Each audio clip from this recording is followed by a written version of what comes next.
Hello!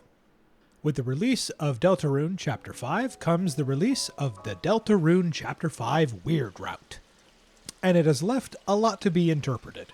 One thing that has come out of it, however, is the idea that Kris and Noelle have amalgamated into the night. While this idea is cool in concept, I have some issues with it.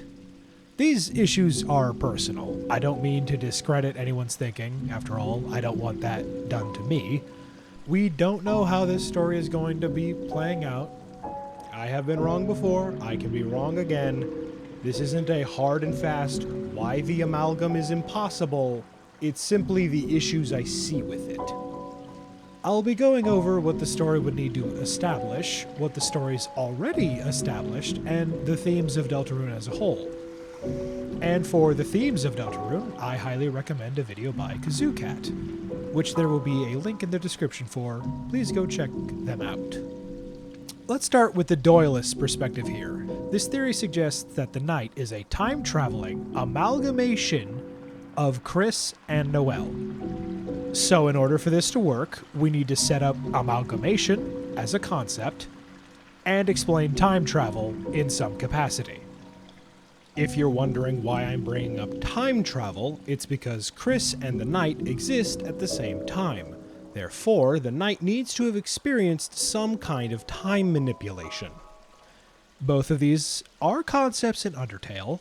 However, Deltarune's world does not work like Undertale.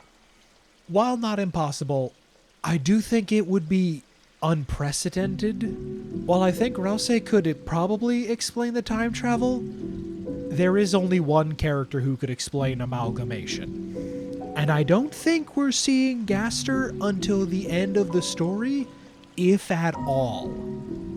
And reminder, the mystery of who the Knight is a very important part of the story. So we will know who they are. The main plot of Deltarune is fully experienceable within the normal route. The Shadow Crystal bosses and the Weird Route are additives to it, to relegate the mystery of the Knight's identity to a separate route would be kind of disappointing, especially since anybody who just picks up the game might not know that exists. But okay, Toby Fox could absolutely, narratively speaking, figure this out. It's just a mess, especially with how far we are in the game. It's not the biggest issue I have. Let's go over what the story's established so far. Kris is working with the Knight. I would genuinely be surprised if Kris didn't know who the Knight was. It is heavily implied that Kris is guilty about something with their past, and this guilt is the reason why they're working with the Knight in the first place. If the Knight is one of the holidays, this makes sense, as it's implied the thing Kris is so guilty about is Dess's disappearance. Either Kris knows something about it or is directly involved with it. And so, Kris made a promise to help. Now let's replace one of the holidays with the amalgam. Immediately, this causes issues with why Kris would be willing to work with the Knight.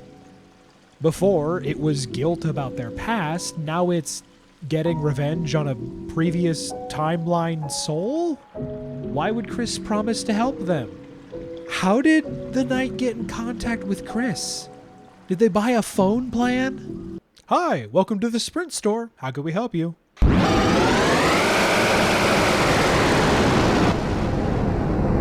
With what's established, it's a mess. Again, not impossible to explain, just unprecedented. My biggest issues comes with the themes of Deltarune, and the fact that the amalgam doesn't really fit. The biggest theme of Deltarune has been your choices matter. You've been constrained to a game where supposedly your decisions don't matter, but that just made you care about them more. And interestingly enough, you're not the only person whose decisions supposedly don't matter. The Shadow Crystal bosses are seemingly in a similar situation. Jevil was deluded into thinking he wasn't confined, Spamton sought to become more powerful and break out of the strings he was held by. Ram wanted to suck up to the people constraining him, hoping to get on their good side.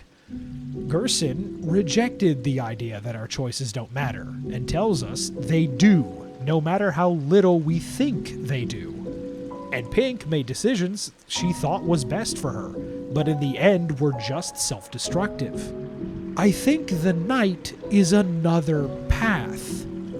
The Knight is a character in and of themselves, and whatever their motivations may be, our antagonist is free to make their own choices, and they have decided to follow the prophecy.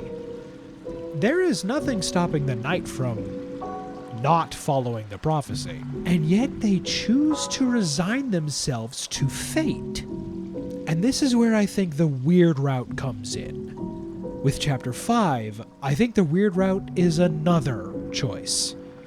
One so horrible, it has its own out-of-the-way, esoteric method of finding it. It's the worst option.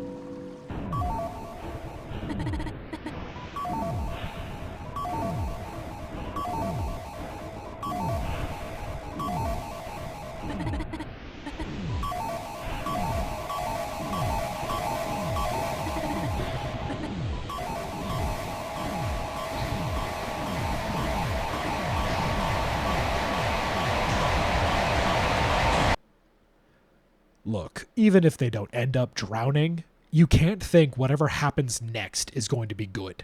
Nothing good is coming out of this. And that's why I don't think it ends up with them becoming the Knight. We have them do this horrible, tragic thing, and it ends up with them becoming the antagonist. That just doesn't mesh, at least with me. The Knight shouldn't be a personification of the worst option. It should be a better one. Any of these options should be better. The worst option needs to be way worse. Worse than any other. Hello. Thank you for watching the video. Again, please go watch Kazoo Cat's discussion about Deltarune themes. Thank you for those who decided to watch the first video that's now at 1,000 at the time of recording this. This will not be turning into a Deltarune theory channel. I'm going to make that clear here. I will probably come out with more gaming videos in the future. But yeah, thank you for watching.